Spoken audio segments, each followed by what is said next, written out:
All right, we are here with Coach Baker, Coach Hendricks, and Autumn Wilson and Hali Murphy, all of St. Dominic Savio. First off, thank you for spending a little bit of time this evening. Thank you for having us. Yeah, thank you. You're welcome. Coach Baker, Coach Hendricks, let me start with y'all. Obviously, we have two very talented young ladies, both going to the University of Georgia. So from your two perspectives, share what it's been like to coach both of these young ladies, as well share some of your favorite memories. Okay. Well, go ahead. No, go ahead. No, it's been a blast, just to see them grow up from being in ninth grade to now. It's been awesome. When they first came to Savio, they stepped on there and they demanded it was their team from the get-go. It wasn't no question asked. The first day on the track, they're like, "This is my team," and so I was like, "Hey, let's roll with it. Let's go get it." And just that whole just that environment, it was totally different from the year before. We had a couple of girls on there. They wanted it. They was gonna work hard. They was gonna do everything it takes to win. And I mean, it's the time. I know Coach Hendricks spends more time with them since he's the springers coach. But just watching them and go over there and working with them, I mean, these probably been the best two athletes that I've dealt with ever. We could literally give them the workout and go home, and that'd been it. We could have went home. We could have went to lunch, and they would have did it. But I mean, yeah, it's been awesome. These two. Coach Hendricks? Yes, it's been a blast. They are like my daughters or my nieces. Of course, I've had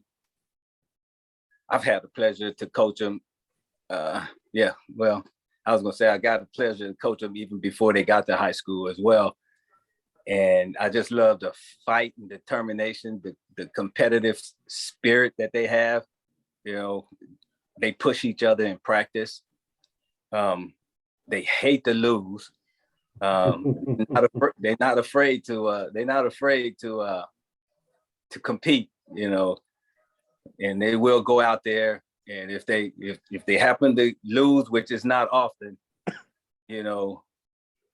they make sure that it doesn't happen again. And I like that I see a little bit of myself in my younger years. My attitude was that if I lost, it wasn't because the other person beat me. It was something that I did wrong. And I see that in them, even though they never probably even thought about it that way. But yeah, they're great. And I'm truly going to miss them.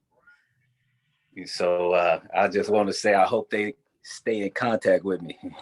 I'm gonna tell you one time. I believe it was last year.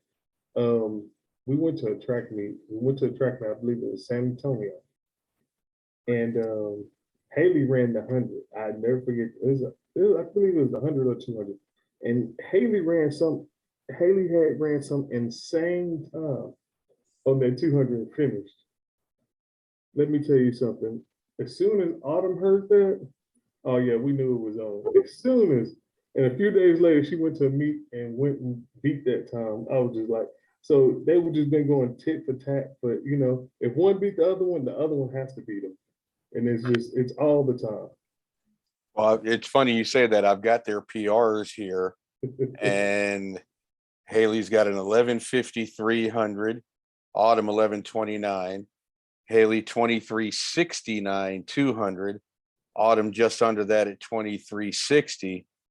But Hali's got you in the 400 because I don't think you run the 400, and she's got a 53:38. And both of you have TAPS marks like Hali. You've got the all-time TAPS mark, in case you didn't know, at 55:09, and Autumn's got the 6A all-time in the 100 and the 200. Coach, for either one of you, before we get to the young ladies, when did you know that they would be special? when they stepped on the track. First time I saw them in summer track, you could just see it. I mean, just from day one. They just have that spirit. When they walk in, you just feel that little breeze come through. Like, yep, they're here. They're here. Yeah, and it was, I mean, from day one, you knew, just to see the determination, the just be relentless to lose. It's just, yeah, it was nothing but greatness ahead of them. And for me, when Autumn was 6 years old, she's been doing it on the track.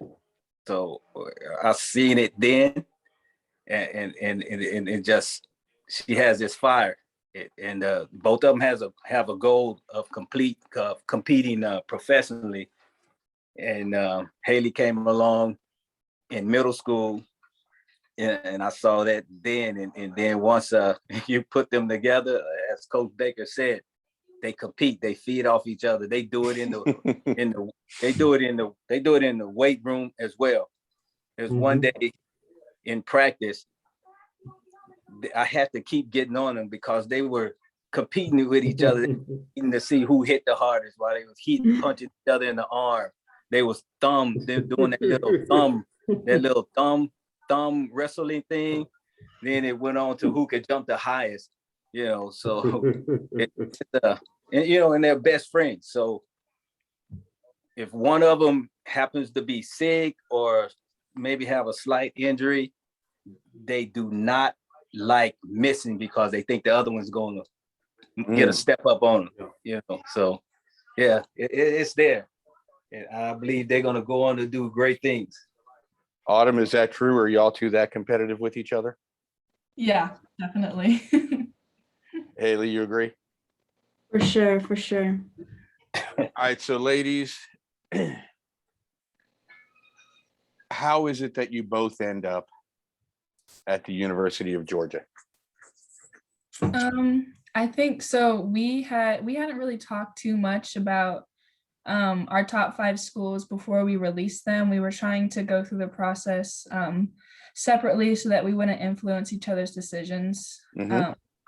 And then I guess whenever it came to committing, we were both like, so I think I want to go to Georgia. And we were both like, oh, wait, me too. So I think Georgia just was right for us. It felt like home.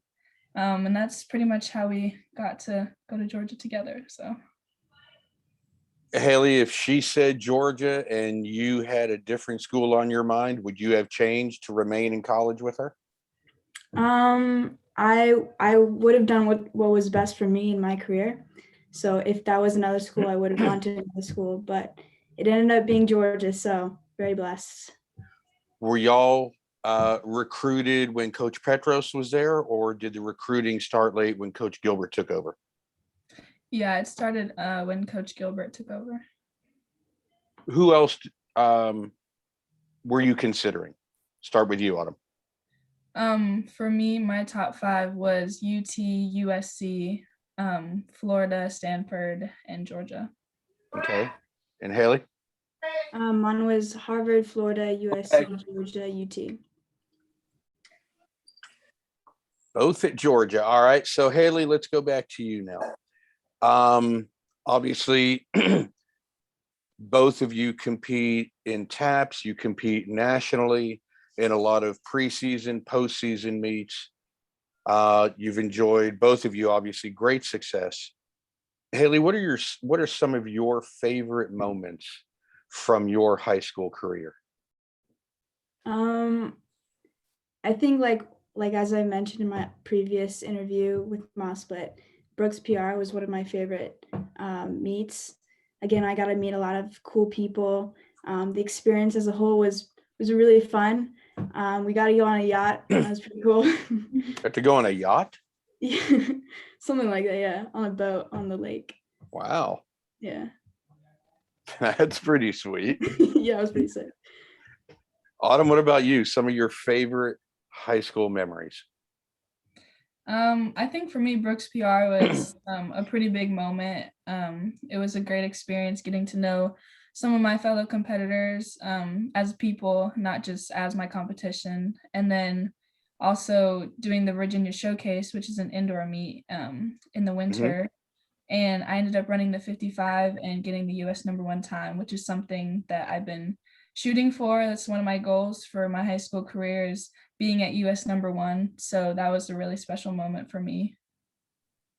Okay, now your coach has mentioned that both of you want to, God willing, if you stay healthy, et cetera, run professionally. Critique yourself. You're heading into your senior year. What do each of you need to improve upon in order to reach that next level? Okay, I'll go first. Coach Brian has been working with me on my form. My arms are like all over the place. and yeah, so basically the form, my starts, my 400 strategy overall.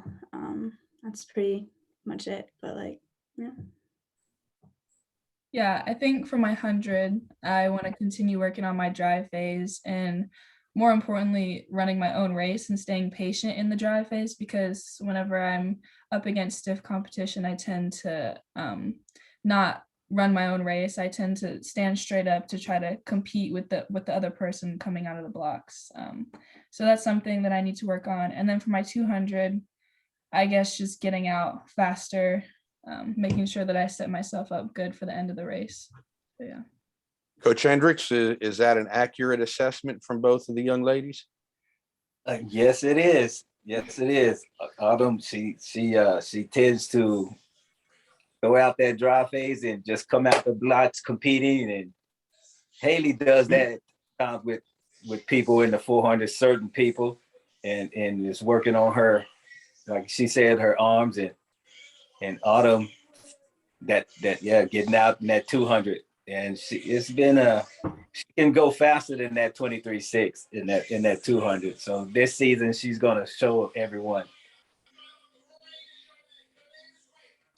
Can't wait to see that. Coach Baker, both girls, as we mentioned, have competed quite a bit, during the year, in the summer, et cetera. How do you set up their workouts? How do you set up the meet schedule so that they stay healthy and motivated? Me and Coach Hendricks, we sit and talk a lot about how we gonna do this. The girls pretty much tell us what meets they want to go to, what they want to do, and we try to make it happen. If we can't make it happen, then those two will go and represent us, just them two, and we'll manage the rest of the team. So we try to find a balance, and just keep it moving. We want them to be happy, and knowingly the talent they have, you need to share that. We can't, if there's some big meet, we can't sit there and say, no, we're not going to let you go. But they have the talent, so you need to go and compete. So we try to find a good balance between the two. If they start getting that look on their face like, Coach, it's too much, we'll try to shut them down. And, that's the hardest thing, trying to shut them down. I understand. If you try to tell them take a week off or a week, and I turn my back and look at them and snuck into practice or something, or they show up to the meet and, and I was just like, okay. Well, instead of doing all of it, you're just going to do one. So we just try to manage them, their health and everything else all around. Have you started already setting up the indoor season? Yes. Any hints on where they might be competing? It's probably gonna be a secret. It's gonna be a secret. They're just gonna show up. They're just gonna show up, and everybody gonna be like, "Whoa, what happened?" Because we're not winning that race today. Fair enough. Do the girls know, or is it just a coach's secret for right now? Oh, they know. Okay. Hali and Autumn, as mentioned, watch you break a lot of records, win a lot of races just in taps. As mentioned, I also coach in taps. You're heading into the senior season. Autumn, let's start with you. What are your goals for this season? For my season as a whole, including summer after school track, I want to try to run 11:1 in the 100 and try to touch 22 in the 200 as well. For the school season at state, it's still a little early in my outdoor season, so I don't expect to necessarily hit those marks, but I'd be really happy if I did. But I think for state, I want to try to lower the records that I've already set, and just continue to lower my times in general. So yeah. Yeah, and you have the 6A times in taps, which are 11:82 and 24:40. Mhm. What about you, Haley? So as a whole, I want to, win the major championships coming up soon, make the U20 team. And for indoor, by the end of the season, for the 200, I want to touch 23s. And then for the 400, get into those 53s.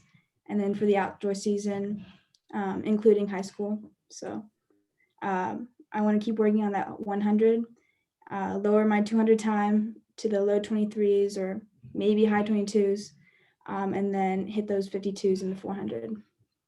Autumn, will you continue long jumping? I don't think I'm going to continue. That was kind of something that I had previously done, mostly in middle school, but I kind of stopped doing it as much in high school. I would really just do it for districts, regional, state, for points. But yeah. Fair enough, because I think you went last year, or I think last year went 18.6. Mhm. So coaches, is that right? We're going to be done with the long jump? Sounds like it, yeah. Yeah. But knowing them, you never know. Yeah. As she got faster and faster in the 1 and 2, the long jump kind of started fading away. I mean, and she's a really good long jumper once she focused on it. Mm-hmm. I think her very first medal in the AAU was in the long jump. So, but yeah, as like I said, as she got faster in the sprints, you kind of start putting that long jump in the rearview mirror. Fair enough. Ladies, tell us how training with each other makes each of you better. Well, for me, I usually work with the long sprinters to kind of work on my 200. And that's where Hali trains. And she's always pushing the pace. Coach will tell us to go 85%. She's going like 88%. And it forces me to keep up because I definitely don't want to get left behind. So she's a really great training partner, and I'm really blessed to have her as my friend and training partner. I am also very blessed to have Autumn. She pushes me. I don't want to, be shown up when she comes into the long sprint groups. So I got to keep up the pace, and we're very competitive. So that's pretty much it. Coach, St. Dominic, Savio girls, track and field, as you mentioned, is definitely going to continue after these two leave. What have they done, though, to help establish St. Dominic Savio girls track and field so that girls are coming into your program? What kind of legacy are they going to leave? Let me take a step before them. Okay. Like the 2016, 2017 year. Mm-hmm. We won state championships back to back. Right. Those girls, they laid a path for these girls to come. These girls came and destroyed that path. They put a highway through there. They have laid the groundwork for the next generation because the girls that's behind them, they have brought such a work ethic that it's infectious. So now all the other girls, they're working hard. They want to beat Hali. They want to beat Autumn. And they just working twice as hard and they're getting faster. So these ladies have really put the groundwork down for the next girl to come in. I mean, what they're leaving I mean, these kids are like their little babies now. You know, they're just their little minions. They're working hard, and hey, they making it easier for me and Coach Hendricks. They're making it so easy for us. You know, we can just go to practice and pull out a lawn chair, and the kids go to work. That's a nice feeling. Hali, do you feel that kind of leadership that the younger girls really are looking up to you? Is that a strange feeling coming from, now that you're heading into your senior year and you're the leaders? Well, I think ever since freshman year, a lot of eyes have been on us because we are, the fastest on our team. So we had to get used to that. And so senior year is coming in, and I'm proud to have these girls by my side and mentor them. So it's a privilege. Autumn, are you also feeling that you're a natural leader with the younger kids? Yeah, I think so. I mean, a lot of them are my friends as well, so I don't necessarily feel superior to them or anything. It's definitely a very equal relationship because they look up to me, but in other aspects of like school and everything, I look up to them. So it's pretty equal, I would say. Fair enough. Coach Baker, Coach Hendricks, Autumn, Hali, I appreciate your spending 15, 20 minutes with us this evening. We look forward to seeing you down the road in TAPS. Obviously, we'll start with the indoor season. Best of luck to both of you on hitting and surpassing all the goals that you have set for this season. And best of luck, obviously, at the University of Georgia. Thank you. Thank you so much. Thank you for your time. All right, thank you. All right, thank you.